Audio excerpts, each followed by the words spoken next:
विषय के बारे में एक बार क्यों इसको रखा है, इसका बैकग्राउंड क्या है, एक बार प्रस्तावित करेंगे। इसके बाद तुरंत डॉक्टर बजरंग लाल जी का भाषण शुरू होगा। विदेश उपाध्याय जी। तो सभी कार्यकर्ता बंधु भगिनी को क्या शुरू करें? मैंने एक लाइव शुरुआत कर रहा था, 1 मिनट, एक आधा मिनट के लिए रुकना है। लाइव शुरू कर रहे, का नाम इसमें भी आ जाएगा शुरुआत में। एक जस्ट एक वो जूम डाउनलोड हो रहा है, 1 मिनट रुकना है बस, इतना ही। बजरंग लाल जी लेफ्ट हो गए गलती से, देखिए। नहीं, बजरंग लाल जी है ना। अच्छा जी, अभी लेफ्ट का दिखाई दिया था। पहले से ज्यादा अच्छा लाइट हो गया, अभी विजिबिलिटी क्लियर हो गया। अच्छा, मैं उपस्थित हूँ, लेट नहीं हुआ हूँ। जी। बाकी सब लोगों को अनम्यूट कर देंगे।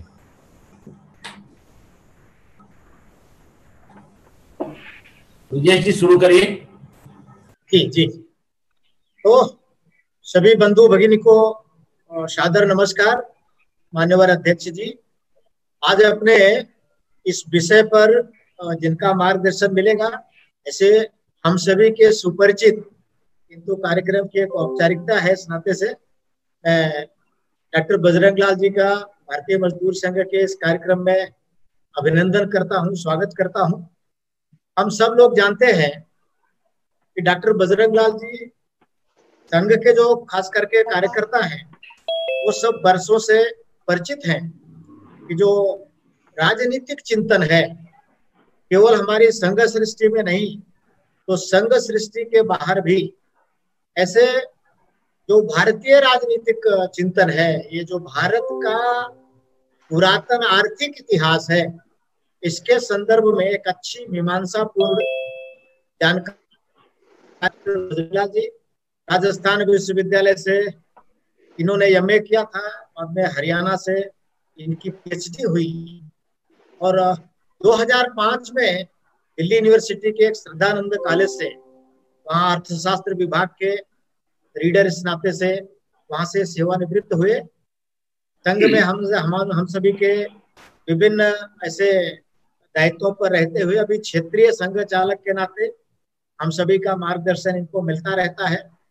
अनेक बार अपने कार्यक्रमों में अनेक विषयों पर आपका मार्गदर्शन हम सभी को प्राप्त हुआ है। तो आज जिस विषय पर डॉक्टर साहब को हम सभी ने निवेदन किया था कि इन दिनों पिछले काफी अरसे से विकास, ग्रोथ, इसको लेकर बड़ी चर्चा चलती है देश में, और कई बार इसको लेकर के बहुत सारे कंट्राडिक्टरी स्टेटमेंट्स आते हैं, अलग अलग लोगों के विचार आ रहे हैं। विकास आने क्या उसका मतलब, और हम सभी लोग जिस चिंतन की पैरवी करते हैं, दत्तोपंत जी से जो एक विरासत में चिंतन हम सभी को मिला, पहले दिन से कहते रहे कि एक डिफरेंट पैराडाइम आना चाहिए, एक अलग प्रकार की अवधारणा के साथ ही देश का विकास और सर्वांगीण विकास, इसके नाते कुछ देश का भला हो सकता है, जो सबसे पीछे खड़ा व्यक्ति है उसका हो सकता है। ऐसे सब विषयों पर हम लोग लगातार अभ्यास करते रहे, जानने समझने का प्रयास करते रहे, और अभी इन दिनों देश में कोरोना के कारण हठात एक डिफरेंट पैराडाइम की ओर आग्रह बढ़ गया। कुछ लोग सोचते रहे थे, कुछ परिस्थिति ने ऐसी हालात पैदा कर दिए कि सब लोगों को लग रहा है कि कुछ अलग प्रकार का सोचा जाना चाहिए, और एक नए प्रकार के विकास की फिलॉसफीज, दुनिया भर के इकोनॉमिस्ट जो इस क्षेत्र में काम करते हैं, सब लोग कुछ ना कुछ बता रहे हैं। ऐसे समय में हम सब लोग भी एक मास ऑर्गेनाइजेशन के कार्यक्रम है, अपना भी वर्षों से इस बारे में एक चिंतन, मनन, अध्ययन है। तो ये वास्तव चिंतन या जो दीनदयाल जी इस विकास की अवधारणा को लेकर चर्चा करते थे, वो क्या है। हम सभी लोग जब विषयों का चयन कर रहे थे, तो ये बड़ा प्रासंगिक विषय लगा कि समय के विषय पर, तो इस विषय पर चर्चा तो उसके सक्षम अधिकारी कौन होंगे जो हमको योग्य रीति से मार्गदर्शन कर सकते हैं। तो बहुत सारे नामों पर विचार करते करते हम सभी को लगा कि डॉक्टर बजरंग लाल जी सर्वथा उपयुक्त अधिकारी हैं, जो इस विषय पर हम सभी को अच्छा तत्व ज्ञान के साथ हमारा मार्गदर्शन कर सकेंगे। हम उसे अपने टर्म में कहते रहे कि डिकोडिंग टू दत्तोपंत जी। मैं जब डॉक्टर साहब से बात कर रहा था तो उन्होंने कहा भाई दत्तोपंत जी का आयाम इतना बड़ा है, उनको डिकोड करने के लिए लगा जाए तो शायद हफ्तों लग जाएंगे। उनके एक एक आयाम का डायमेंशन इतना बड़ा है। तो किस विषय पर आप सब लोग सोचते हैं? वो हम सब ने चर्चा करके कहा कि ये जो विकास और उसको लेकर के सारी चर्चा चलती है वास्तव में क्या और कैसा। तो इस नाते से उन्होंने हमारा निवेदन स्वीकार किया और हम सभी को बड़ी प्रसन्नता है। जो विषय है उस विषय के योग्य ऐसे मार्गदर्शक के नाते डॉक्टर साहब हमको उपलब्ध हुए हैं। विषय आज के लिए बहुत प्रासंगिक है, इसलिए हमारे सभी कार्यकर्ता इसका उसी हिसाब से मनन चिंतन और श्रवण करेंगे। डॉक्टर साहब की जानकारी के लिए हम लाइव फेसबुक से और यूट्यूब से भी कनेक्ट हैं, तो लगभग बड़ा ऑडियंस कनेक्टेड है। कुल मिलाकर के पिछले हफ्ते भर में जो हमारा रहा तो लगभग 15-16 हजार ऐसा ऑडियंस हमारे फेसबुक और इसके साथ कनेक्ट है। यानी जो पहली लाइन का हमारा जिज्ञासु कार्यकर्ता है, एक्टिविस्ट है बीएमएस का, वो सभी के सभी लोग आज सारे देश में कनेक्ट हैं। आपके विचार से हम सभी को बहुत लाभ प्राप्त होगा। इस निवेदन के साथ मैं डॉक्टर साहब को निवेदन करता हूं वो अपना विषय रखें, हमारा सभी का मार्गदर्शन करें। डॉक्टर बजरंग लाल जी। धन्यवाद। इस कार्यक्रम में भारतीय मजदूर संघ के मान्यवर अध्यक्ष महोदय और सभी आदरणीय पदाधिकारीगण और देश भर में इस कार्यकर्ता को देख रहे सुन रहे ऐसे भारतीय मजदूर संघ एवं अन्य क्षेत्र के सभी श्रोतावृंद को मैं नमन करता हूं, नमस्कार करता हूं। श्रद्धेय दत्तोपंत जी की पावन स्मृति को मैं सबसे पहले प्रणाम करता हूं। दत्तोपंत ठेंगड़ी जी तो विचार का ही नाम था और भारतीय मजदूर संघ ने उनके शताब्दी वर्ष के उपलक्ष्य में इस सप्त दिवसीय व्याख्यान माला के माध्यम से ये जो चर्चा यज्ञ, ज्ञान यज्ञ, विचार यज्ञ, उसको कुछ भी कहा जा सकता है, ये प्रारंभ किया है और आज छठा व्याख्यान है। मैं भारतीय मजदूर संघ के पदाधिकारियों की इस विजन के लिए उनको धन्यवाद देता हूं, बधाई देता हूं। मेरे उत्साहवर्धन के लिए ब्रजेश जी ने कहा कि मैं इस विषय का जानकार हूं। वस्तुतः मैं इस विषय का जानकार नहीं, अध्येता हूं। दत्तोपंत जी और पंडित दीनदयाल उपाध्याय, उनको थोड़ा बहुत अध्ययन करने का प्रयत्न किया है। तो दत्तोपंत जी इस विकास की संकल्पना को कैसा देखते थे, कैसा समझते और समझाते थे, उसको बहुत कुछ ठेंगड़ी जी के शब्दों में और कुछ ठेंगड़ी जी से जो कुछ प्राप्त हुआ उसी का अवगाहन करते हुए मैं कुल मिलाकर इस विषय को रखना चाहूंगा। ठेंगड़ी जी बार बार कहते थे, हम सब तो पुराने कार्यकर्ता अनेकों बार उनको सुना होगा, इस पश्चिमी पैराडाइम से हमको बाहर आना है। पश्चिमी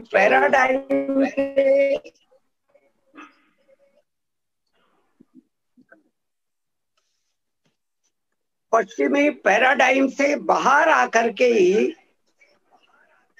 हम सही माने में भारतीय चिंतन को प्रारंभ कर सकते हैं।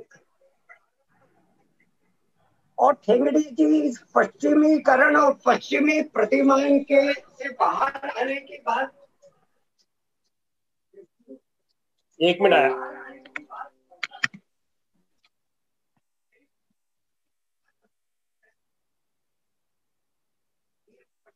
प्रतिमान इसमें अनेक तरह के दोष हैं, जैसे ये खंडित है, एकांगी है, प्रतिक्रिया।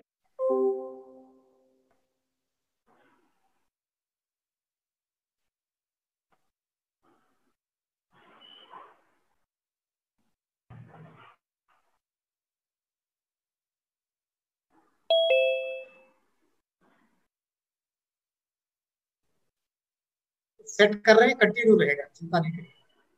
जी जी, नीचे गिरा होगा।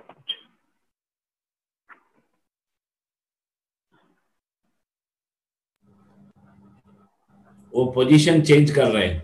हाँ जी जी, जहाँ जहाँ अच्छा कनेक्शन है वहां ला रहे हैं।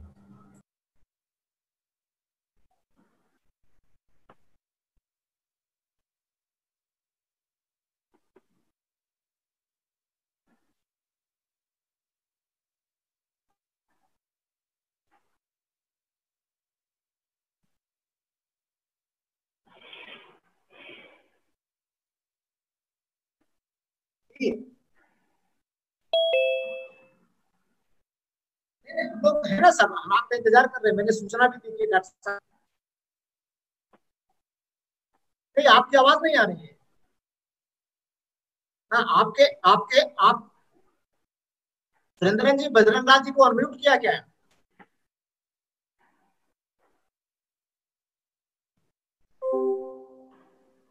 नहीं किया है। नहीं किया है।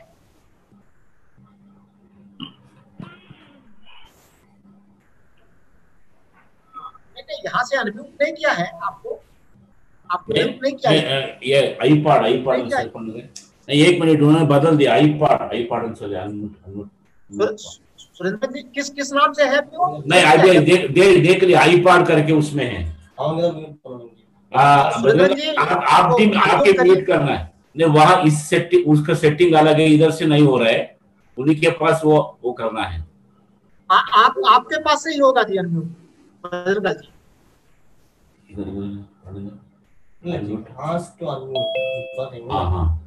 आस्क टू अनम्यूट ऐसे आ रहा है इधर।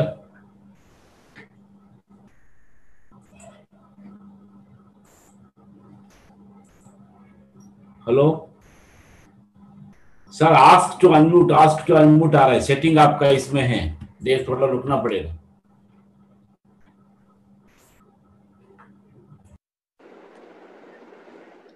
अब आवाज आई क्या मेरी? अब आ रहा है सर, अच्छा आ रहा है। ठीक, अच्छा आवाज आ रहा है। अब आईपैड ले लिया मैंने, इसलिए थोड़ा अच्छा किया जी। आईपैड लेने से तो सिद्धेश ठेंगड़ी जी ने कहा कि ये जो पश्चिमी प्रतिमान है ये खंडित है, एकांगी है, प्रतिक्रियात्मक है, भौतिकतावादी है, भोगवादी है, जड़वादी है, और फिर ये ने कहा कि असंबद्ध है, अनरिलेटेड है, और फिर उन्होंने कहा कि असंगत है, इररिलेवेंट और सेल्फ कॉन्ट्राडिक्टरी है। उस समय पर ठेंगड़ी जी की इस बात को हमने उतनी मात्रा में नहीं समझा था, पर अब इस वर्तमान संदर्भ में ऐसा लग रहा है ठेंगड़ी जी तो महान दृष्टा थे।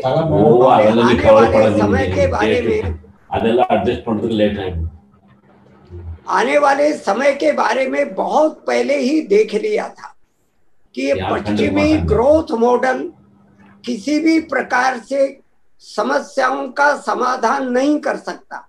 हमारी त्रासदी ये है कि ये वेस्टर्न डेवलपमेंट मॉडल बार बार फेल हुआ, फिर भी नए संस्करण के रूप में उपस्थित होता रहा और हम लोग नकल करते रहे, दुनिया के लोग नकल करते रहे। मैं 2-3 घटनाएं आपके सामने रखता हूं। 1929-32 ये जो 4 साल का कालखंड था, इसको दुनिया के आर्थिक इतिहास में ग्रेट डिप्रेशन कहा जाता है। वो उनके कारण से आया, तो उनके कारण से सारी दुनिया में आर्थिक महामंदी फैल गई। तब लंदन स्कूल ऑफ इकोनॉमिक्स से केन्स आया। केन्स ने कहा कि क्लासिकल इकोनॉमिक्स का ग्रोथ मॉडल का फेल्योर है, और उसने एक नई किताब दे दी, उसको कहा है general theory of employment, interest और मनी। उन्होंने कहा मैं नया एक मॉडल देता हूं, और नया मॉडल उन्होंने दिया मैक्रो इकोनॉमिक्स के आधार पर होलिस्टिकली चलना पड़ेगा। इस पर से उन्होंने कहा कि देखो ये मंदी इसलिए आ गई है, बाजार में मांग नहीं है, इसलिए खूब खर्च करो। सरकार को भी उन्होंने सलाह दी, सरकार को भी उन्होंने सलाह दी खूब खर्च करो, जितना रेवेन्यू है उससे ज्यादा एक्सपेंडिचर करो, तो वो डेफिसिट फाइनेंसिंग आ गया और सरकार को कहा कि तुम जितना इन्वेस्टमेंट करोगे उसका मल्टीपल इनकम बढ़ेगी, उसके कई गुना रोजगार बढ़ेगा, उससे ज्यादा तेज गति से ग्रोथ होगा, ऐसा उन्होंने कहा। उनकी सलाह को मान करके अमेरिका ने एक न्यू डील पॉलिसी लाया। उन देशों में कुछ मात्रा में हुआ उसका परिणाम। उसका कारण यह था कि वहां मांग नहीं थी पर कैपिटल इंफ्रास्ट्रक्चर बहुत था, प्लांट, मशीनरी, बड़े बड़े कारखाने खाली पड़े थे। जैसे मांग बढ़ी उनमें काम शुरू हो गया। पर दुर्भाग्य से हमने भी उसकी नकल कर ली और इसलिए अगर हम 1950 के बाद के वर्षों में देखेंगे तो बड़ी मात्रा में हमारे यहाँ पर भी डेफिसिट फाइनेंसिंग शुरू कर दिया। परिणाम क्या हुआ? हमारे यहाँ तो कैपिटल इंफ्रास्ट्रक्चर पर्याप्त था नहीं, तो मांग बढ़ने पर उत्पादन और रोजगार तो बढ़ा नहीं, महंगाई बढ़ गई। तो भारत जैसे विकासशील देशों में उनका ग्रोथ मॉडल असफल हो गया। उसके बाद में ठेंगड़ी जी ने तो बहुत पहले घोषणा कर दी थी कि कानपुर के मजदूर सम्मेलन में ये रशियन इकोनॉमिक मॉडल ढहने वाला है। और फिर देखा दुनिया ने 1989 में रशियन इकोनॉमिक मॉडल और उसके साथ लगे हुए देश, उनकी तमाम इकोनॉमी खत्म हो गई। और फिर ठेंगड़े जी ने आगे कहा कैपिटलिस्टिक मॉडल भी लंबा नहीं चलने वाला। मैं इतिहास में लंबा नहीं जाना चाहता पर 2008 देखा हमने। 2008 में ग्लोबल फाइनेंशियल क्राइसिस आया, उसको ग्लोबल रिसेशन भी कहा गया। और शुरू कहां से हुआ? अमेरिका से हुआ। अमेरिका में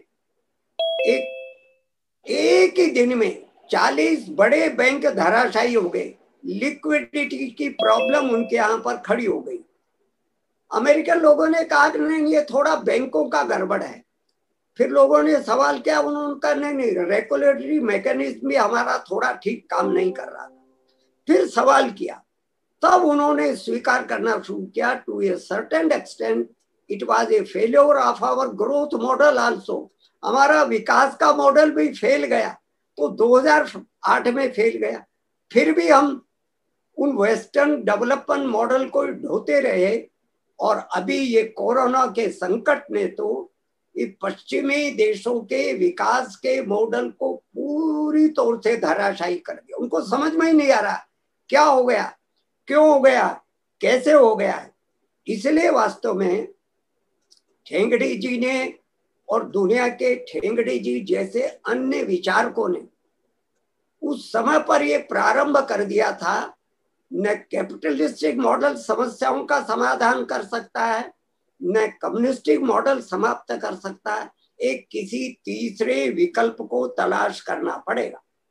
और उस समय पर अमेरिका के तत्कालीन प्रेसिडेंट बिल क्लिंटन ने कहना शुरू किया, इंग्लैंड के तत्कालीन प्रधानमंत्री टोनी ब्लेयर ने कहा, मैनेजमेंट गुरु पीटर ब्रेकर ने कहा, अर्थशास्त्री सैमुअलसन ने कहा, गुनार मेडल ने कहा, लंदन स्कूल ऑफ इकोनॉमिक्स के बहुत सारे इकोनॉमिस्ट धीरे धीरे इस विचार पर आ गए थे कि नए ढंग से सोचना पड़ेगा।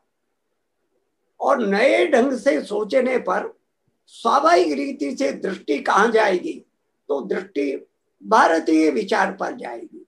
और इसलिए प्रसिद्ध इतिहासकार अर्नाल्ड टोयनबी ने उस समय पर कहा था, मैं उन्हीं को कोट कर रहा हूं, अर्नाल्ड टोयनबी को, आज हम विश्व इतिहास के संक्रमण काल में जी रहे, ट्रांजिशनल फेज है। अब ये स्पष्ट होता जा रहा है कि यदि मानव जाति को विनाश से बचाना है तो पश्चिमी प्रारंभ वाले इस पर्व का अंत भारतीय होना चाहिए।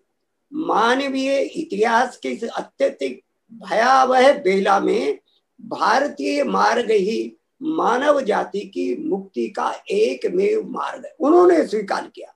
और इसलिए ठेंगड़े जी ने कहना प्रारंभ किया, हम अपने हिसाब से इसके बारे में सोचें, या थोड़ा सा ठहर कर हम अपने भारतीय स्वदेशी मॉडल, भारतीय संकल्पना के मॉडल की चर्चा हम कुछ समय के बाद करेंगे।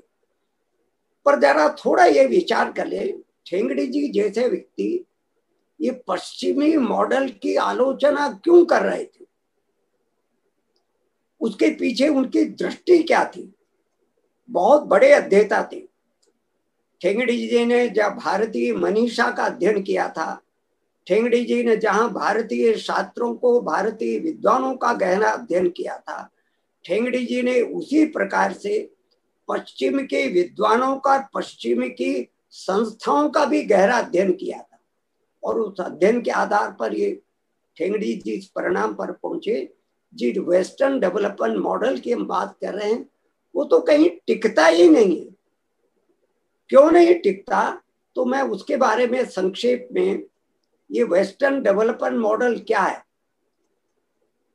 अगर हम कैपिटलिस्टिक मॉडल और कम्युनिस्टिक मॉडल दोनों में एक ही बात को लेकर अंतर है, संसाधनों पर स्वामित्व किसका हो। कैपिटलिस्टिक मॉडल इंडिविजुअल ऑनरशिप, व्यक्ति का स्वामित्व मानता है, और साम्यवादी मॉडल, कम्युनिस्टिक मॉडल गवर्नमेंटाइजेशन पर, सरकार सब संसाधनों को अपना कब्जे में ले लेती है। इसको छोड़कर विकास की धारणा और संकल्पना लगभग समान है। हेरड डोमर से लेकर के और हमारे देश में पीसी मेलानोबिस का ग्रोथ मॉडल, उतने तक 50 ग्रोथ मॉडल दुनिया को दिया विचार बोले, थोड़ा बहुत परिवर्तन के साथ आज भी दे रहे हैं। पर कुछ कॉमन फीचर है इस पश्चिमी विकास मॉडल के।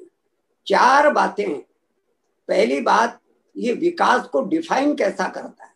तो विकास का मतलब है एक देश में एक वर्ष में उत्पन्न वस्तुओं और सेवाओं के बाजार मूल्यों को जोड़ दें तो इससे जीडीपी आती है, और जीडीपी में अगर हम जनसंख्या का भाग दे दें तो पर कैपिटा जीडीपी आती है। तो इन्होंने कहा किसी भी देश के विकास का अर्थ है प्रति व्यक्ति वास्तविक जीडीपी में वृद्धि होना। ठेंगड़ी जी के सवाल उठाया करते थे, और ठेंगड़ी जी से समझ करके इस सवाल को उनके बाद में मैंने भी उठाना शुरू किया। वैसे तो ठेंगड़ी जी जब थे तब ठेंगड़ी जी, सुदर्शन जी, जोशी जी और अपने परिवार के सब प्रमुख लोगों की 3 दिन की जयपुर में विकास की हमारी संकल्पना क्या हो, इस विषय को लेकर के एक बैठक हुई थी। मुझे भी ठेंगड़ी जी ने कहा था तुम अपने इस विषय को रखो, भारतीय मॉडल क्या। मैंने रखा था, फिर ठेंगड़ी जी ने उसमें सुधार किया था। उन्होंने कहा कि ये जो पश्चिमी मॉडल ने जीडीपी के आधार पर विकास को मापना शुरू कर दिया, यही दोषपूर्ण है, क्योंकि जीडीपी की गणना ही दोषपूर्ण है। जीडीपी की गणना कैसे करते हैं? जैसा मैंने कहा कि एक देश में एक वर्ष में जितनी वस्तुओं सेवाओं का उत्पादन हुआ उनके बाजार मूल्यों को जोड़ देते हैं। इसका अर्थ है जीडीपी में केवल वही वस्तुएं शामिल की जाएगी जो बाजार में बिकने के लिए जाती। और हमारे जैसे देश में तो बहुत सारी वस्तुओं और सेवाओं का हम उत्पादन करते हैं पर बाजार में बिकने के लिए नहीं जाती। मैं 2-3 सरल उदाहरण देता हूं। मान लीजिए आपने अपने किचन गार्डन के पीछे, किचन गार्डन में कुछ थोड़ी सब्जियां उगा ली, टमाटर लगा ली, भिंडी लगा ली, तोरी लगा ली, हरी मिर्च लगा ली, धनिया लगा लिया, पुदीना लगा लिया, ऐसी कुछ सब्जियां आपने लगा ली। वहां पर सब्जियों को तोड़ा और सीधा रसोई में पका लिया, और वो बाजार में बिकने के लिए तो नहीं गई, वर्तमान परिभाषा के हिसाब से जीडीपी में शामिल नहीं होती।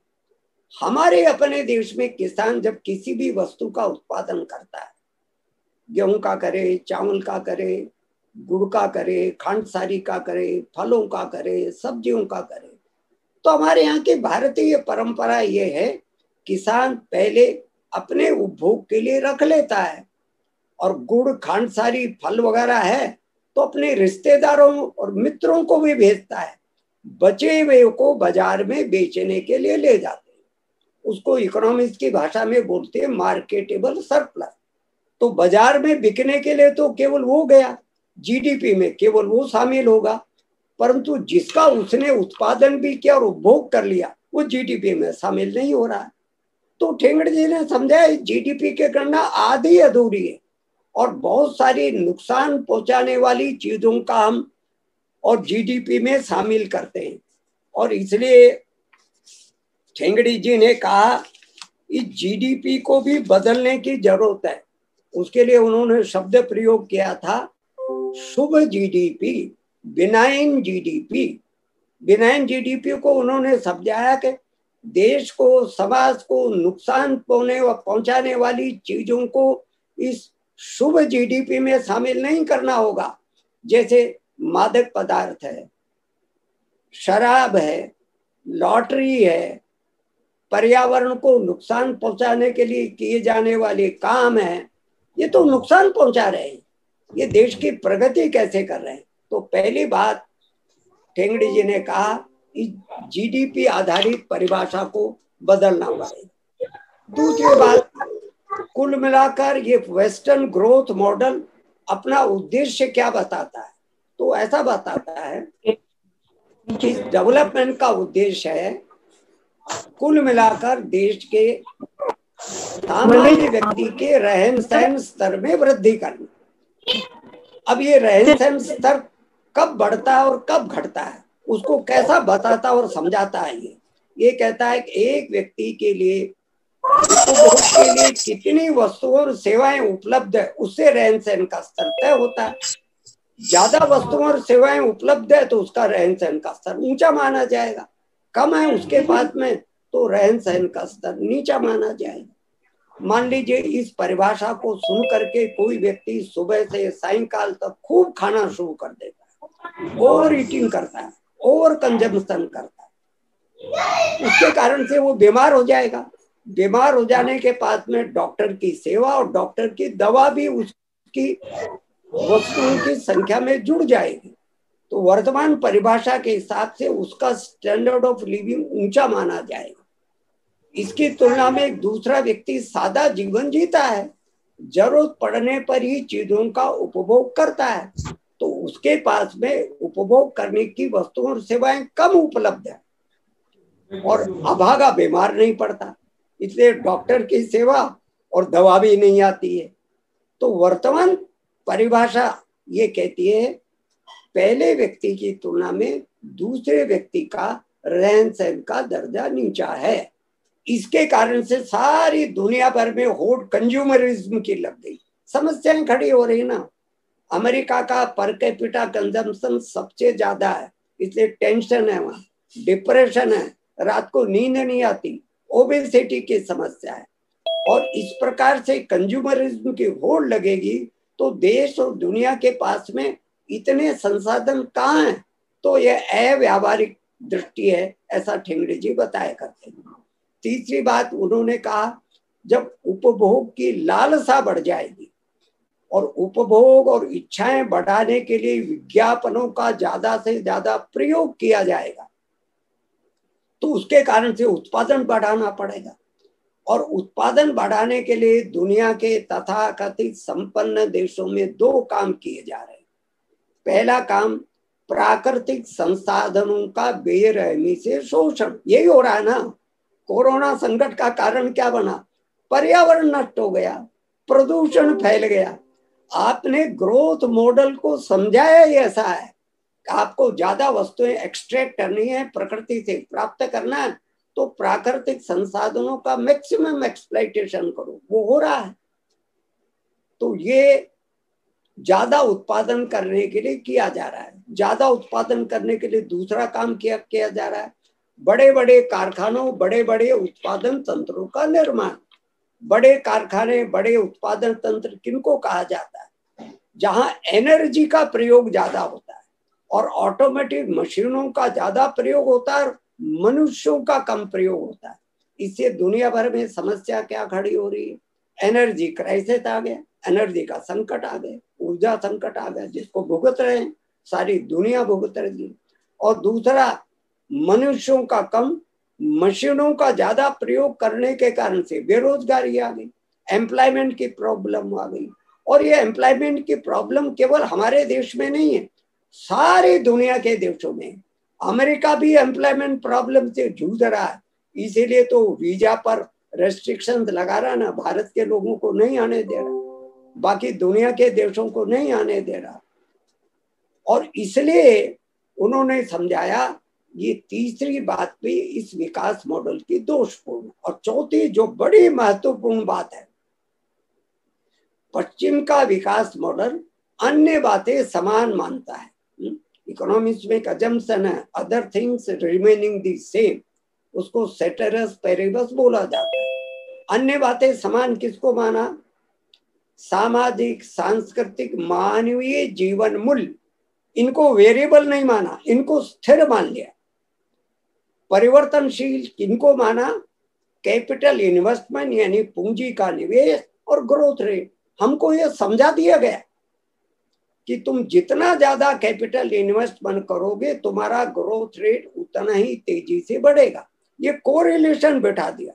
हाँ, हमारे तमाम एकेडमिक इंस्टीट्यूशंस ने, तमाम इकोनॉमिस्ट, तमाम पॉलिसी बनाने वाले, तमाम राजनेता इसी चक्कर में पड़े हुए हैं कि देश में कैपिटल इन्वेस्टमेंट कैसे बढ़े जिससे कि ग्रोथ रेट तेजी से हो सके।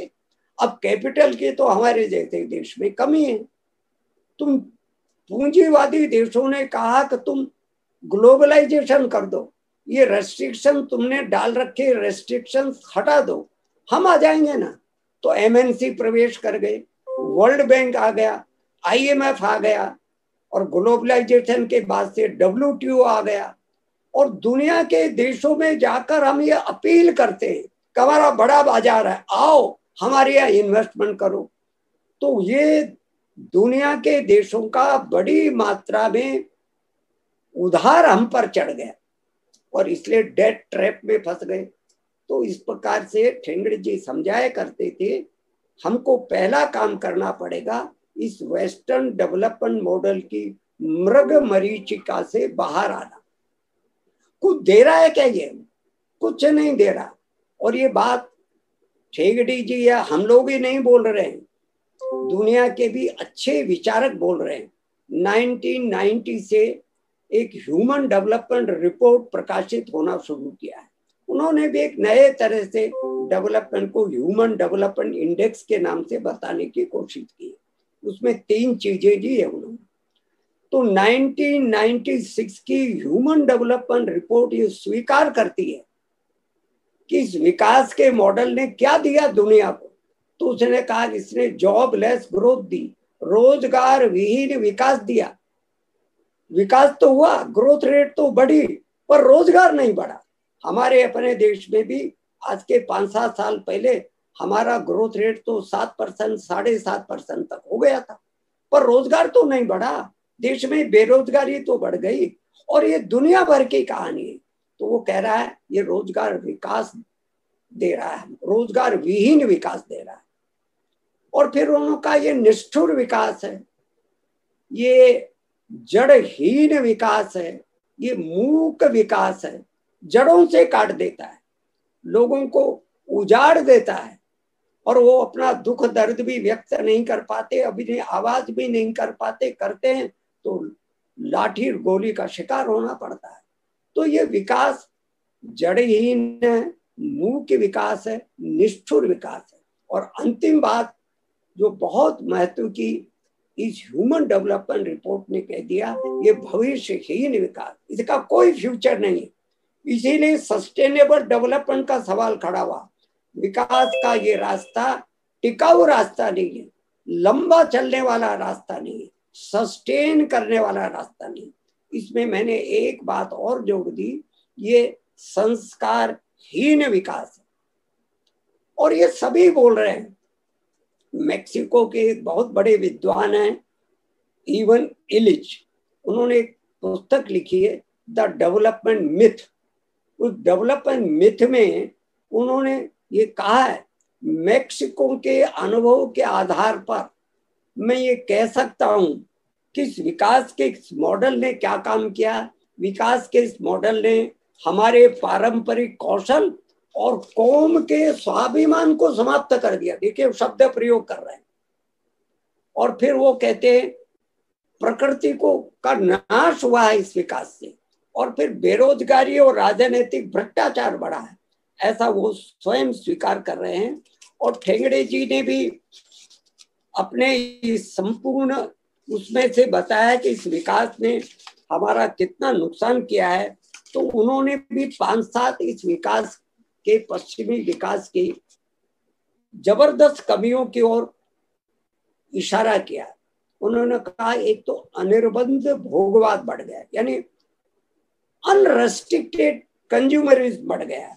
फिर उन्होंने कहा विश्व भर में पर्यावरण नष्ट हो रहा है, प्रदूषण फैल रहा है। फिर उन्होंने कहा इकोनॉमिक इनइक्वालिटीज बढ़ गई है। ये एक ही देश में एक इलाके और दूसरे इलाके के बीच में भी इनइक्वालिटी हो गई, रीजनल इनइक्वालिटी। व्यक्तियों के बीच में विषमता बढ़ गई है, पर्सनल इनइक्वालिटी बढ़ गई। और दुनिया के हिसाब से विचार करेंगे, दुनिया के कुछ देश और दुनिया के अधिकांश देश, उनके बीच में विषमता का गैप बढ़ गया। अमेरिका में स्वयं जबरदस्त इनइक्वालिटी है, जो अपने आप को ग्रोथ मॉडल का सिरमौर कहता है। अमेरिका में 1% लोगों के पास 40% रिसोर्सेज है, और उनकी जीडीपी पर के 64% हिस्से पर 1% लोगों का कब्जा है। तो उसका परिणाम हम लोगों ने देखा कि 2008 में अमेरिका ऐसी सामान्य जनता, और वो धरना देकर के बैठ गई कि भाई क्या बनेगा हमारा, ये सारे विकास के मॉडल से हमारा तो कुछ विचार नहीं किया जा रहा है। इसलिए उन्होंने कहा ये विषम, हमारे अपने देश में भी देखेंगे, पीछे आंकड़े आए थे, हमारे देश में 10% सबसे निचले पायदान वाले परिवार और 10% सबसे ऊंचे पायदान वाले परिवार, उनकी धन संपत्ति और आय में 90 लाख गुना अंतर है। तो इस विकास के मॉडल से हम क्या लेंगे? तो विषमता बढ़ गई। फिर बेरोजगारी बढ़ रही है, रोज ही देखते हैं। सरकारें बेरोजगारी की समस्या का स्थायी समाधान ढूंढने की बजाय बेरोजगारी भत्ता दे रहे हैं। तो ठेंगड़े जी कहा करते थे ये बेरोजगारी भत्ता स्थायी समाधान नहीं है। बेरोजगारी भत्ता देने के बजाय सरकारें और नीतियां ये विचार करें ये बेरोजगारी ही क्यों आती है। तो बेरोजगारी नहीं आनी चाहिए, इसलिए स्ट्रेटेजी बदलनी पड़ेगी हम लोगों को। और फिर गरीबी बढ़ रही है हमारे अपने देश में भी, आज भी 20-25% लोग गरीबी रेखा के नीचे रहते हैं। फिर मानसिक तनाव बढ़ रहा है, आतंकवाद बढ़ रहा है, परिवार व्यवस्था और कम्युनिटी लाइफ ये टूट रही है। ऐसा ठेंगड़ी जी हमको समझाया करते थे, इसलिए मैं बहुत विस्तार में न जाते हुए, इसलिए ठेंगड़ी जी ये कहते थे आज ये आवश्यक है हम तीसरे मार्ग के बारे में सोचें। और तीसरे मार्ग के बारे में सोचने का मतलब है भारतीय कल्पना का, भारतीय जीवन मूल्यों का, भारतीय दृष्टि का विकास के बारे में सोचें। इसके बारे में हम सोचते हैं तो कुछ 5-7 मुख्य बातें ध्यान में आती है। एक तो विकास का कॉन्सेप्ट ही बदलना पड़ेगा, नया कॉन्सेप्चुअलाइज करना पड़ेगा। जब आप तीसरे मार्ग की बात करते हैं तो संकल्पना भी बदलनी पड़ती है, कॉन्सेप्ट भी बदलना पड़ता है। इकोनॉमिक्स में कभी प्रोग्रेस शब्द का प्रयोग करते थे, फिर ग्रोथ का, फिर डेवलपमेंट का, फिर ह्यूमन डेवलपमेंट का, फिर क्वालिटी ऑफ लाइफ का, परंतु सब लोग ये स्वीकार कर रहे हैं आधे अधूरे शब्द है। तो मैं ठेंगड़ी जी जैसे लोगों से सीख करके मैं आजकल शब्द प्रयोग कर रहा हूं, Sumangalam, the concept of Sumangalam. और विकास ही कहना हो तो मंगल विकास, और ठेंगड़ी जी के शब्दों में कहना हो तो शुभ विकास, ऐसा हम कह सकते हैं। या अपने शब्दों में कहना हो तो हम परम वैभव कह सकते हैं, कि कोई उसको सर्वोदय कहता है। नाम कुछ भी अलग अलग प्रकार से होंगे, कुल मिला करके हमको भारतीय दृष्टि से संकल्पना लाना पड़ेगा। केंद्रीय दिशा क्या रहेगी, उसका सेंट्रल डायरेक्शन भारतीय दृष्टि के विकास का क्या रहेगा। तो ठेंगड़ी जी बहुत बार करते, ठेंगड़ी जी के बहुत सारे साहित्य में हमको बार बार ये सुनने को मिलेगा कि भाई हमारे यहाँ तो हमारे मनीषी बहुत पहले से दे गए ना, सर्वे भवन्तु सुखिनः सर्वे सन्तु निरामया। हम विकास का ऐसा मॉडल लाएंगे जो सबको सुखी करे, एक सेगमेंट ऑफ द सोसाइटी नहीं, एक फ्रेगमेंट ऑफ द सोसाइटी नहीं, कुछ चंद लोगों का सुख नहीं करेगा, संपूर्ण जनता को सुख दे सके, ऐसा एक मॉडल हम लाएंगे।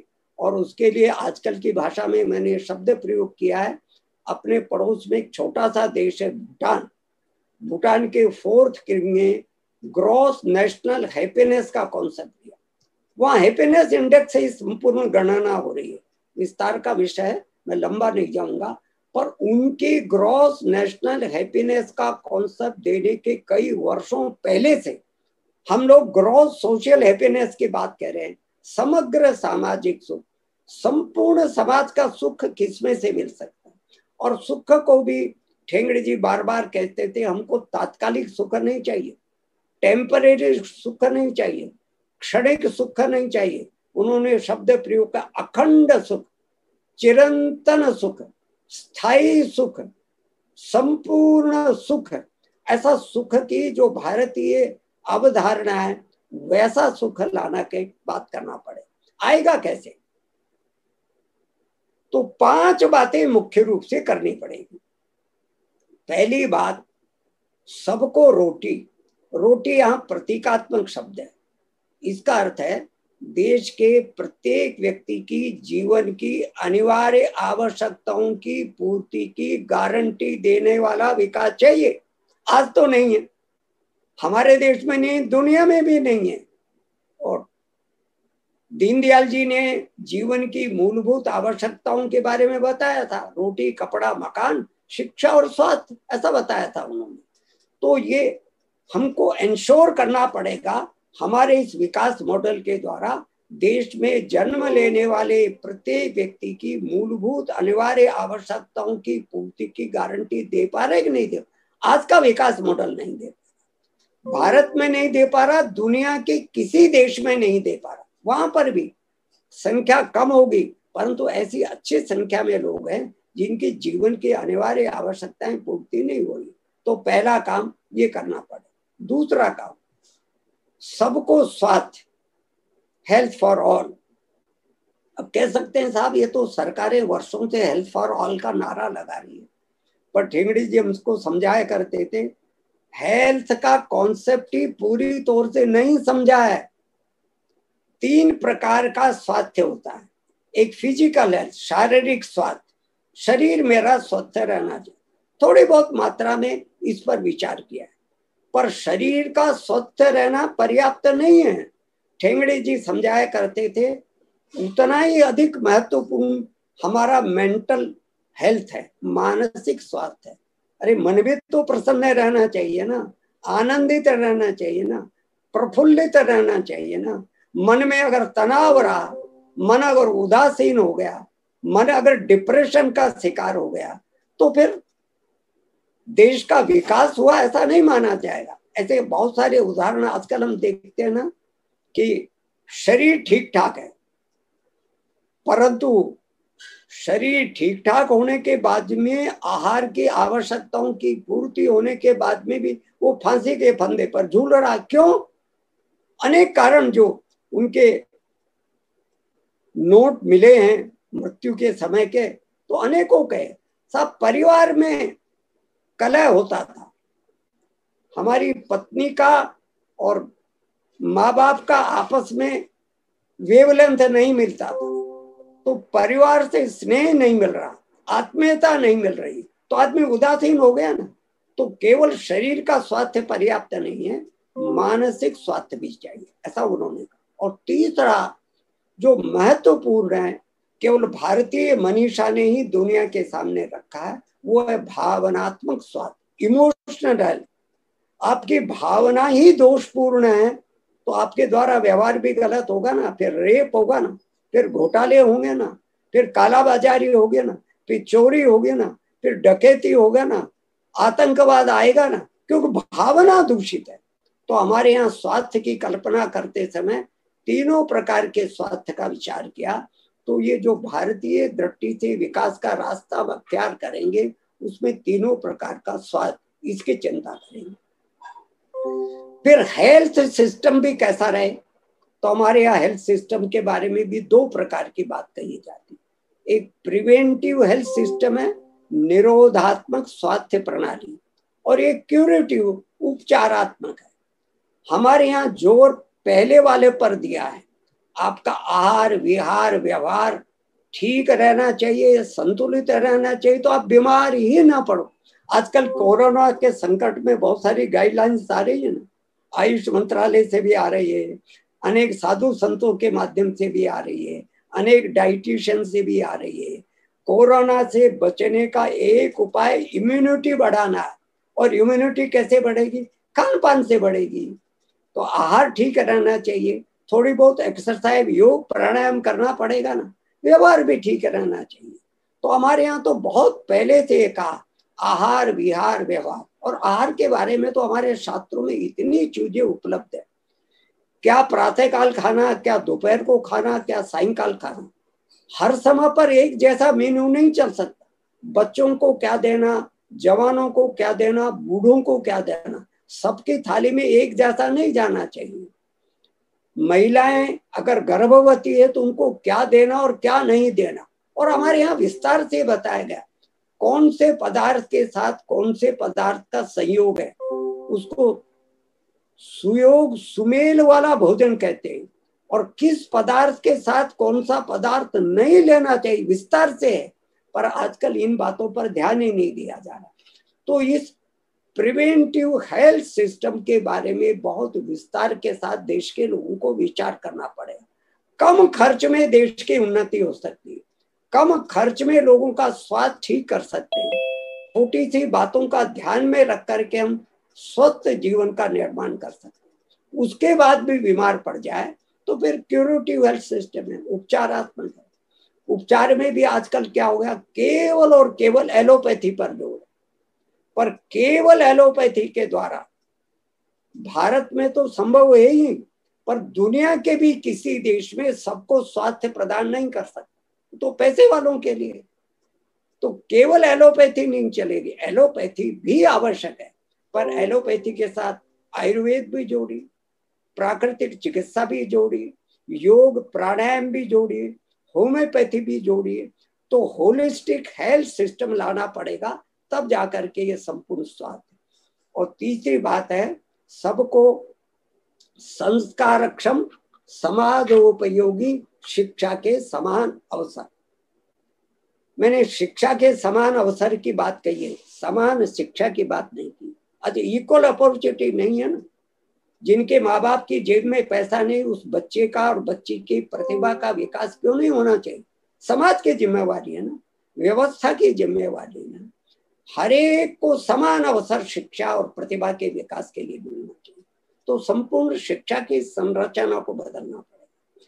फिर मैंने संस्कार क्षम शिक्षा की, वैल्यू सिस्टम आना चाहिए ना, जीवन मूल्य आना चाहिए, ईमानदारी और प्रामाणिकता का व्यवहार आना चाहिए शिक्षा में, देश प्रेम आना चाहिए ना, कालाबाजी और भ्रष्टाचारी से धन कमाने से लोगों को निवृत्त करने का भाव जगना चाहिए ना उसमें से। तो संस्कार जगाने वाली शिक्षा चाहिए। और फिर कहा समाज उपयोगी, जो हमारे समाज के लिए यूजफुल है उस प्रकार की शिक्षा देना चाहिए। आजकल हमारे शिक्षा के पाठ्यक्रम में बहुत सारे ऐसे विषय पढ़ाते हैं जिसका हमारे देश की समस्याओं से, हमारे देश के वातावरण से कोई लेना देना नहीं। तो इसको भी बदलना पड़ेगा। अपनी प्रकृति, प्रवृत्ति, संस्कृति, आशा, आकांक्षा, आवश्यकता, हमारे साधन संपदा और हमारी समस्याओं के संदर्भ को लेकर शिक्षा के पाठ्यक्रम बनने चाहिए। शिक्षा की नीति तय होनी चाहिए। तो थोड़ी बहुत मात्रा में बदल करने का प्रयत्न प्रारंभ हुआ। तो ऐसा शिक्षा के बारे। और चौथी बात, सर्वाधिक महत्व की ठेंगड़े जी हमको बताते थे, सबको रोजगार मिले। भाई, वर्तमान के ग्रोथ मॉडल में तो रोजगार नहीं मिल रहा। जैसा मैंने पहले कहा कि ये तो बेरोजगारी बढ़ा रहा है।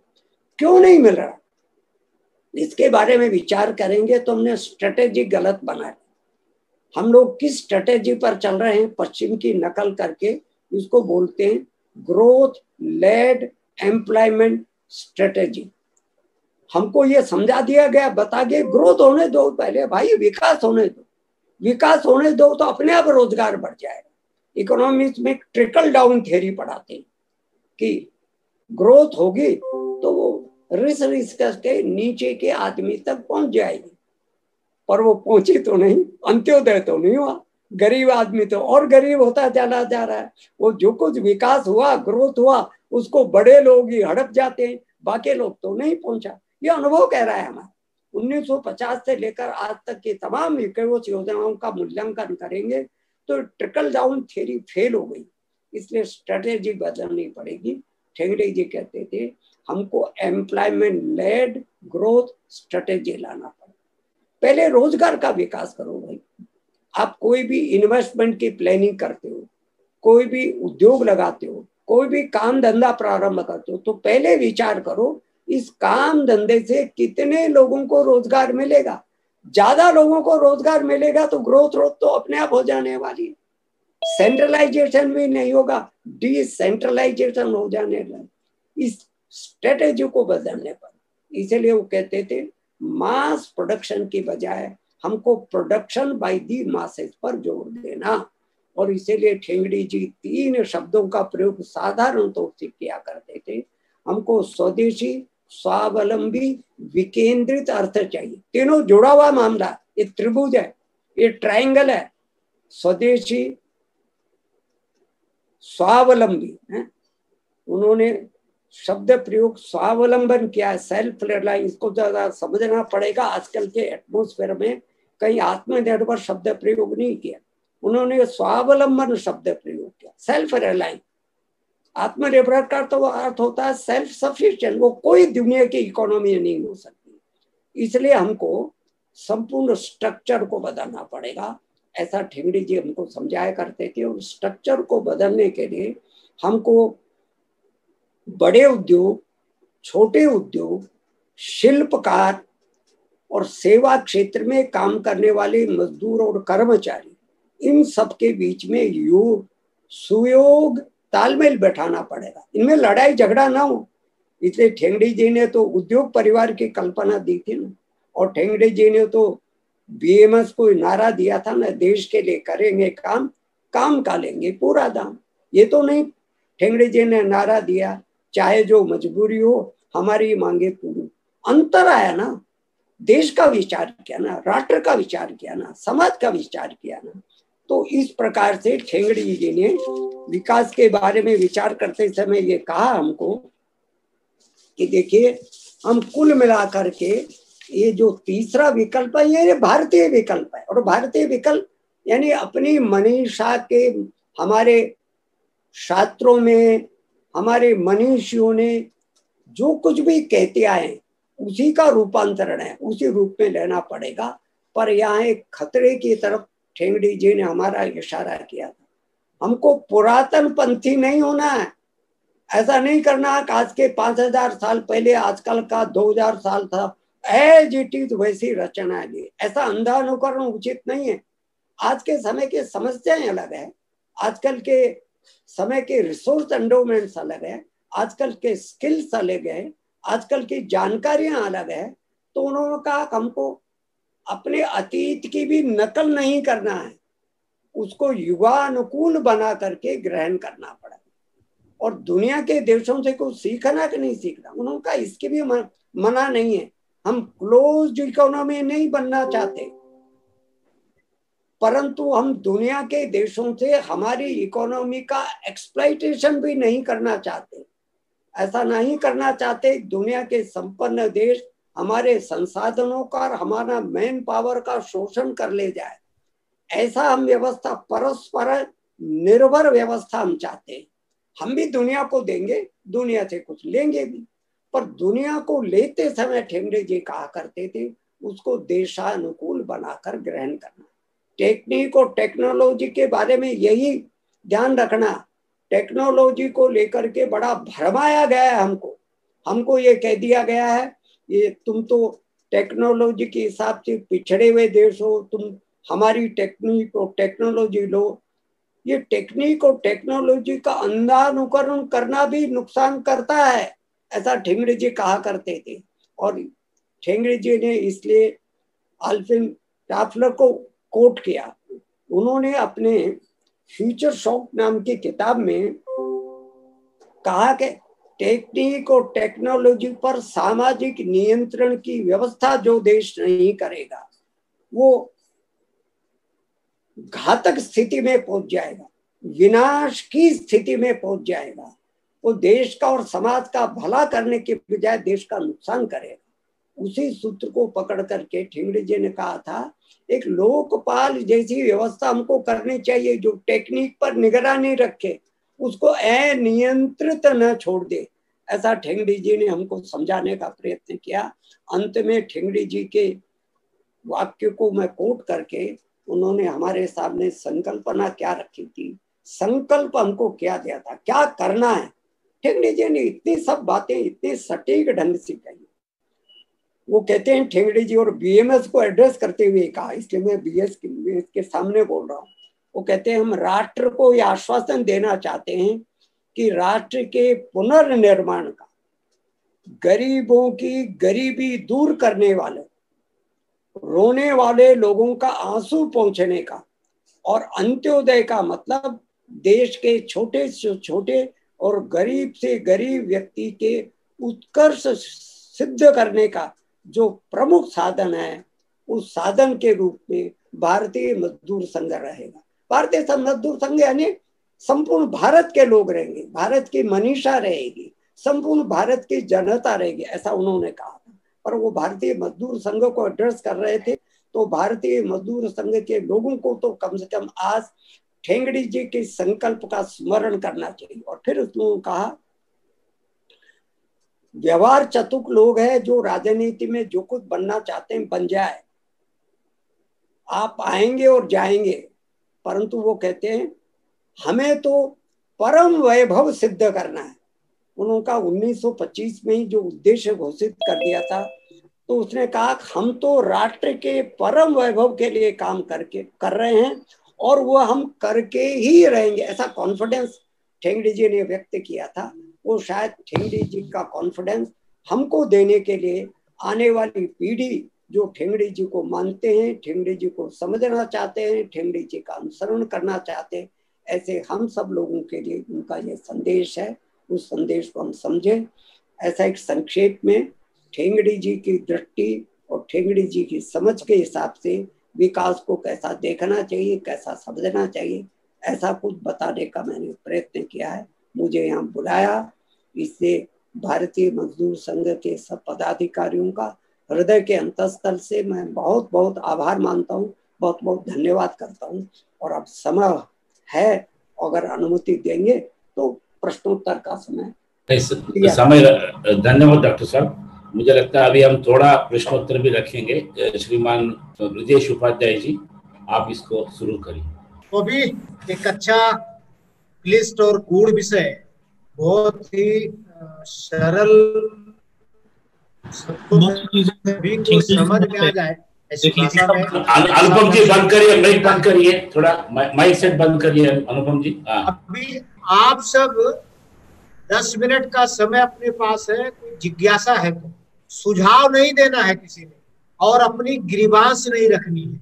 जो विषय डॉक्टर साहब ने रखा है इसके संदर्भ में कोई स्पष्ट नहीं हुआ मन में, ऐसी बात रखिए बस। अपना सुझाव नहीं जोड़ना, भूमिका लंबी लंबी नहीं रखना, सीधे स्पष्ट और एकदम तुरंत अपने जिज्ञासा की बात रखिए। शुरू कर सकते हैं। गणेश मिश्रा। हाँ नमस्कार। मेरा प्रश्न ये है कि ये जो विकास की संकल्पना है ये जमीन पर कैसे लागू होगी और इस देश की सरकार इसको एक्सेप्ट कैसे करेगी, उसके लिए हमको क्या करना होगा? 3 बातें ठेंगड़ी जी कहा करते थे। पहली बात तो मन से और प्रामाणिकता से ये स्वीकार करना, इस पश्चिमी विकास मॉडल के जंजाल से हमको निकलना है। और उदाहरण दिया करते थे, मान लीजिए आप किसी बीमारी के लिए किसी डॉक्टर से इलाज करवा रहे हैं, बीमारी घटने के बाद बीमारी बढ़ रही है, तो पहला काम तो समझदार व्यक्ति ने ये करना है कि उस डॉक्टर का इलाज बंद करना। लोग सवाल ये खड़ा कर देते ऑल्टरनेट आपके पास क्या, उसकी क्या गारंटी? अरे ये जो आप इलाज करवा रहे हैं वो तो गलत है ना। तो पहला काम इस पश्चिमी विकास की संकल्पना से, मन बुद्धि से और व्यावहारिक रूप से बाहर आना। अब हम क्या कर सकते हैं? तो 2-3 बातें कर सकते हैं, करना चाहिए, ऐसा ठेंगड़े जी कहा करते थे। पहला, स्ट्रक्चरल चेंज करना पड़ेगा, आपको संरचना का बदलाव करना पड़ेगा। ग्राम संकुल आधारित विकेंद्रित अर्थ रचना बनाना पड़ेगा। हुआ क्या, दुर्भाग्य से आजादी के बाद से लेकर अब तक ग्राम तो पिछड़ते गए और सब शहरों में इकट्ठा होते गए, तो शहरों की समस्याएं भी उलझती गई और ग्राम खाली होने के कारण से ग्राम का शिल्प नष्ट हो गया, ग्राम की खेती नष्ट हो गया। तो इसलिए ठेंगड़े जी ने सुझाव दिया था 15-20 गांवों का एक समूह बनाना, और समूह को मोर और लेस सेल्फ रिलायंट बनाना। वहां का रॉ मेटेरियल वहीं पर प्रोसेसिंग होगा, वहीं के लोगों को वहीं काम मिलेगा। तो ये दूसरा काम करना। तीसरा काम, प्रोडक्शन प्रोसेस को बदलना पड़ेगा, उत्पादन की प्रक्रिया को बदलना पड़ेगा। आजकल की उत्पादन की प्रक्रिया अनइकोनॉमिकल प्रोडक्शन प्रोसेस है। रॉ मेटेरियल जब जहां से चलता है और फाइनल प्रोडक्ट बनता है, उसके बीच में काफी क्षरण हो जाता है, काफी वेस्टेज हो जाता है।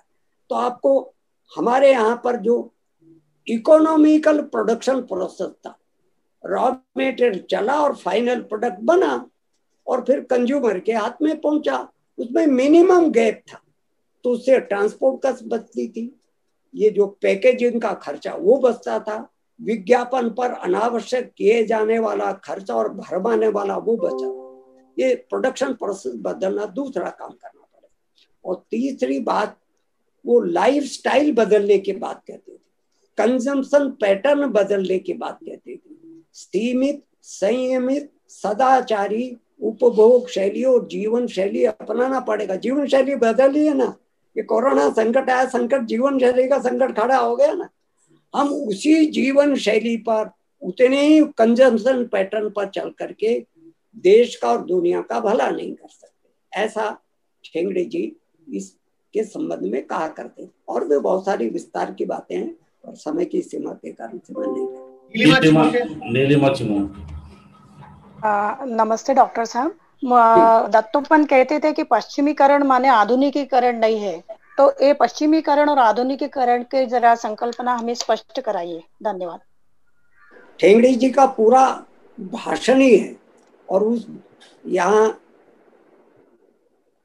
दिल्ली में ही उनका भाषण हुआ था, मैं उस भाषण में उपस्थित था, और हमारे रज्जू भैया का भाषण हुआ छोटा, और उसके बाद में ठेंगड़ी जी का लंबा भाषण हुआ, उसी को फिर एक पुस्तिका के रूप में परिभाषित किया।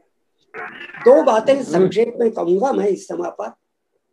उन्होंने कहा आधुनिकीकरण का मतलब नकल नहीं है, न हमारी पुरातन की नकल है, न विदेश की नकल है। आधुनिकीकरण का मतलब है वर्तमान की समस्याओं को एड्रेस करने वाला विवेक आना चाहिए, वर्तमान की समस्याओं के समाधान करने वाली संरचना बननी चाहिए, वर्तमान की समस्याओं से रास्ता निकालने वाला तौर तरीका आना चाहिए। इसको आधुनिकीकरण कहते हैं। ये आधुनिकीकरण, ये आधुनिक दृष्टि केवल पश्चिम की देन नहीं है, हम तो हमेशा ही लेटेस्ट रहे हैं। अगर ये 200-250 सालों का कालखंड छोड़ दें तो हम तो हमेशा नई नई चीजों को प्रस्तुत करते रहे, ग्रहण करते रहे, अपने लोगों को बताते रहे, दुनिया को बताते रहे। तो पश्चिमीकरण की नकल किए बिना भी लेटेस्ट आधुनिक बन सकते हैं, ऐसा वो आधुनिक समझाते थे। और पश्चिमीकरण के बारे में तो मैंने विस्तार से आपको बताया ही है कि वो जो कि पश्चिम की परिस्थिति अलग है, वहाँ की प्रकृति अलग है, वहाँ के रिसोर्स एंडोमेंट्स अलग है, और पश्चिम के यूरोप के जो छोटे छोटे देश हैं, हमारे प्रांतों से भी छोटे छोटे देश हैं। हमारी इतनी विविधता वाले देश कहाँ हैं? वहाँ तो कुछ देशों में या तो सर्दी सर्दी पड़ती है, और अफ्रीकन देशों में गर्मी गर्मी पड़ती है। हमारी जैसी 6 ऋतुएं कहाँ हैं? हमारी जैसी जलवायु कहाँ है? हमारी जैसी मिट्टी के भिन्न भिन्न प्रकार कहाँ हैं? हमारी जैसी बायोडाइवर्सिटी क्या है। इसलिए हम पश्चिम की शहरी संस्कृति की नकल न करके भारतीय दृष्टि से चलने का विचार करें तो वो पश्चिम के बिना आधुनिकीकरण कर सकेंगे। केसी मिश्रा जी, केसी जी कुछ हाथ उठा रहे थे। केसी जी के बाद में अनुपम जी। केसी जी ने ऑफ कर लिया। ठीक है, अनुपम जी।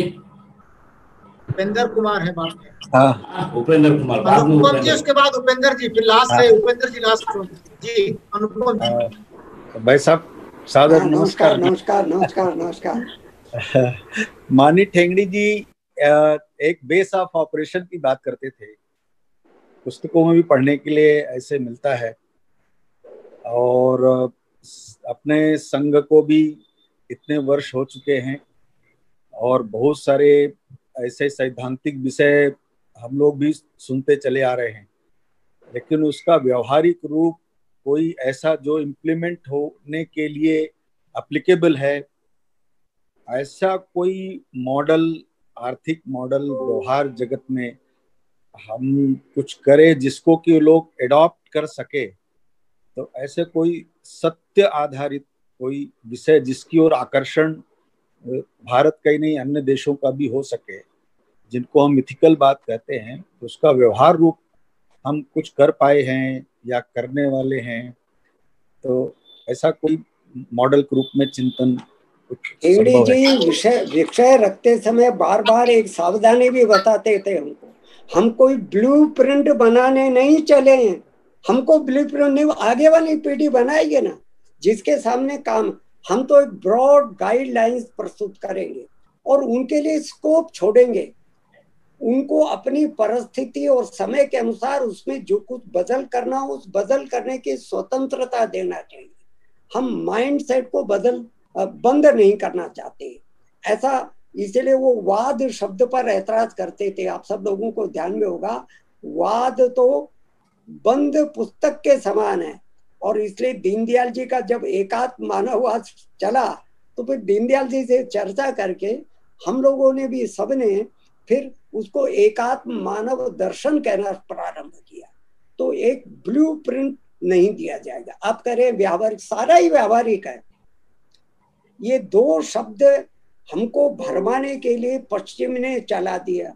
आपका व्यावहारिक काम है, आप तो सैद्धांतिक बोलते हो, आप तो कल्पना लोक के आदमी हो, आप तो ऊंची ऊंची आदर्श की बातें कर रहे हैं, तो आदर्श की बातें नहीं करना चाहिए क्या? तो एक तो कहते हैं कि आपका यह संपूर्ण विचार प्रैक्टिकल नहीं है, और दूसरा हमको भरमाने के लिए अनसाइंटिफिक है। ये दो ऐसे शब्द प्रयोग हमारे दिमाग में डाल दिए गए हैं। जब कभी भी भारतीय विचार की आलोचना करना हो, अव्यावहारिक कैसे कह दिया।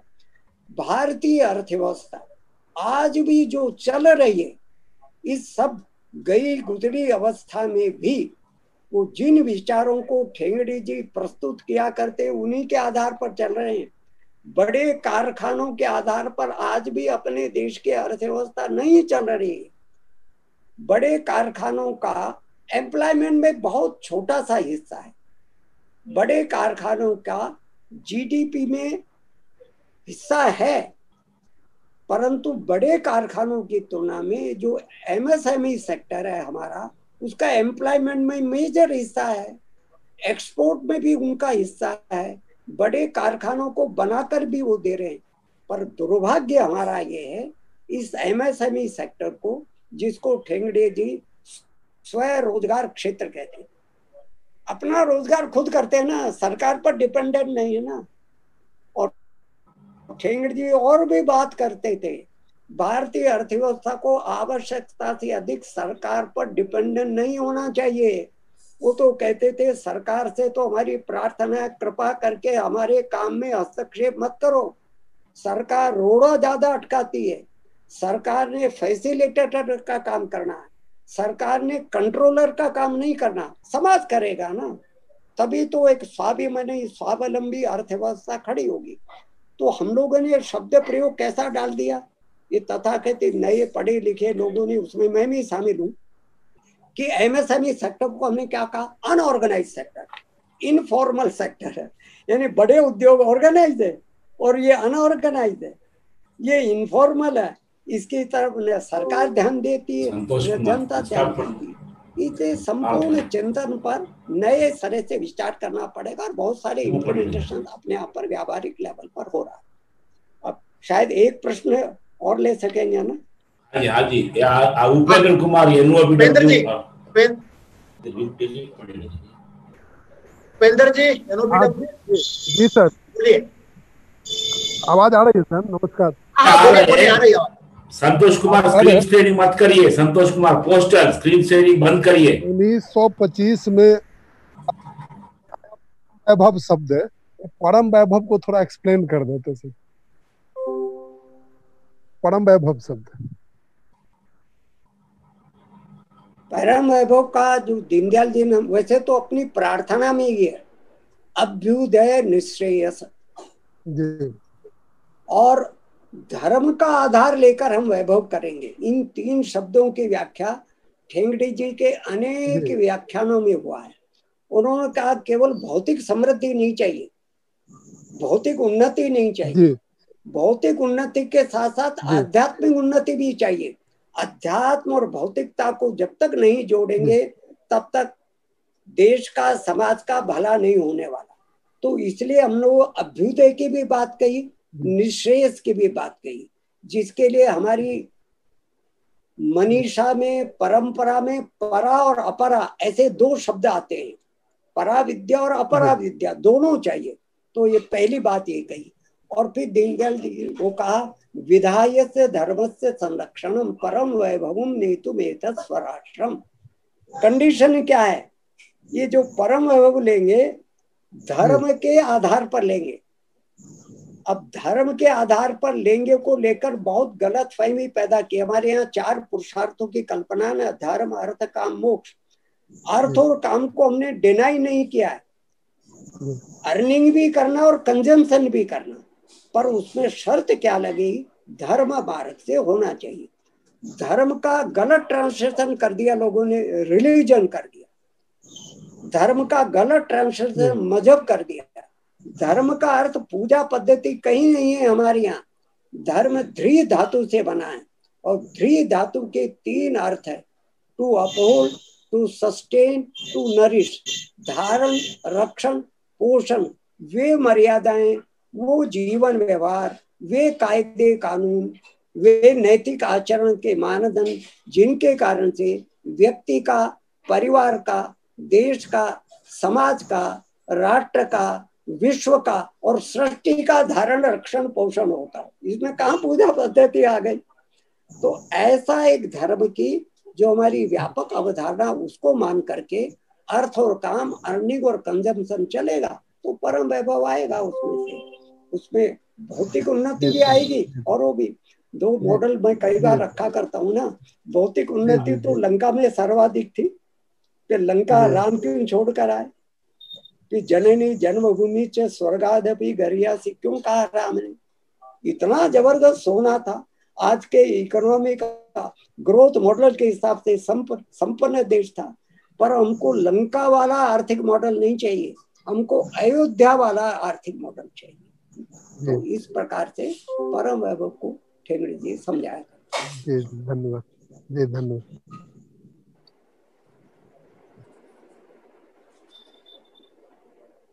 ब्रजेश जी, ब्रजेश जी, ठीक है। हाँ जी, जी जी। अभी हम सब लोगों ने डॉक्टर की जो उद्बोधन सुना है, एक पुस्तक है डॉक्टर साहब की इसी विषय पर, सुमंगलम, हिंदी और अंग्रेजी दोनों भाषाओं में उपलब्ध है। आप सभी इसके बाद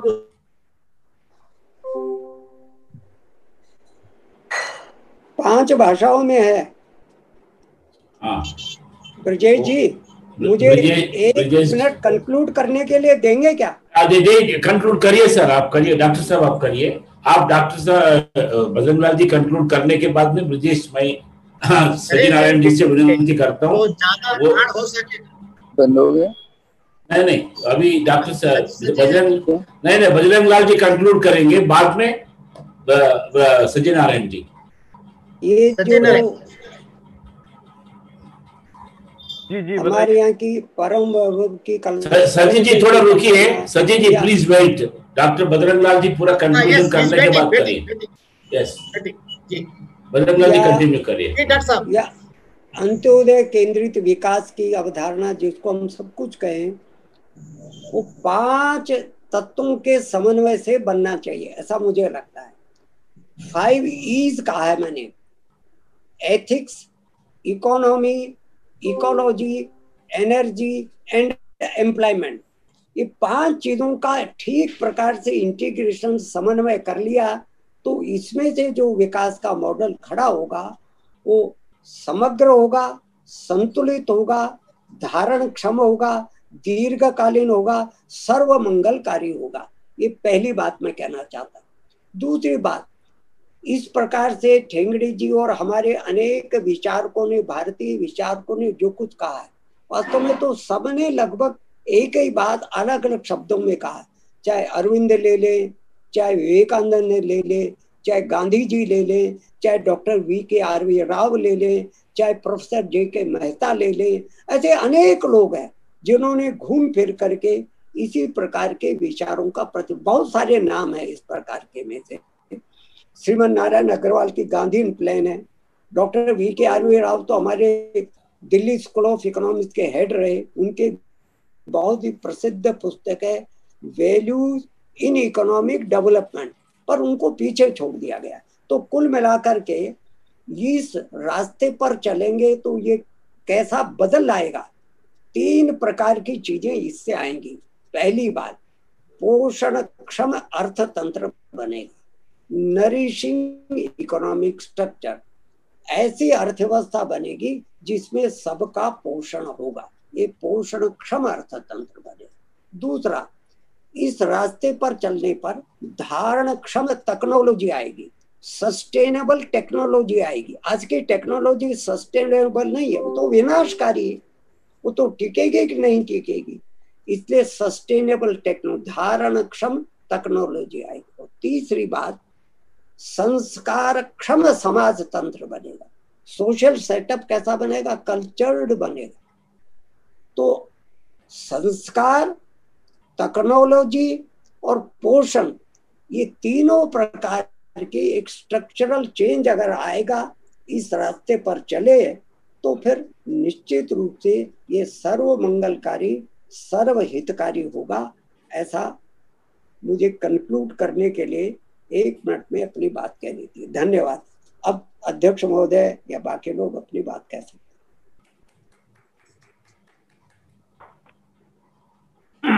सभी को नमस्कार। आज हमारे लिए बहुत सौभाग्य के दिन है कि इस विषय पर अभी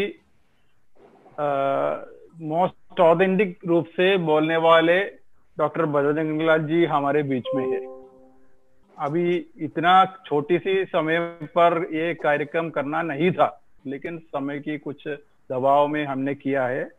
आपके सुमंगलम किताब सब लोग पढ़ना है, पढ़ने के बाद एक बार बजरंग लाल जी के साथ बैठना है।